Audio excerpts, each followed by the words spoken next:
जी, मैं पार्टी के तर्जुमान की हैसियत से तो इस पर अपनी राय नहीं दे सकता।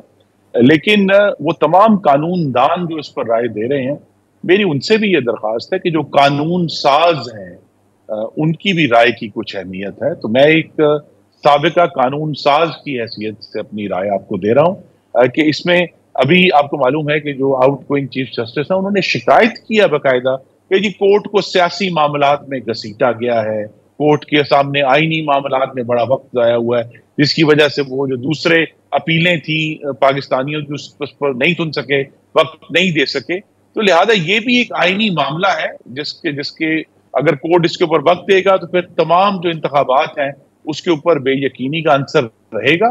तो बेहतर तो यही है कि कोर्ट इस पे इस वक़्त एतराज़ करे और इलेक्शन कमीशन को अपना काम करने दें ताकि जो उनकी जिस पे आपने अगर आप देखें सदर साहब खत तो उन्होंने बाकायदा तौर पे तमाम शिकों का दुरुस्त तौर पे ज़िक्र भी किया है पैराग्राफ 7 में कि जी 51 दो अब 51 क्या है? 51 ये कहता है कि मरदमशुमारी के तहत नई हल्का बंदियाँ अच्छा होनी है। 218 ये कहता है कि सही। कि इलेक्शन कमीशन के पास मुकम्मल ज़िम्मेदारी है इलेक्शन दुरुस्त करवाने की और इलेक्शंस एक्ट का ज़िक्र किया है जिसको पार्लियामेंट अमेंड कर चुकी है।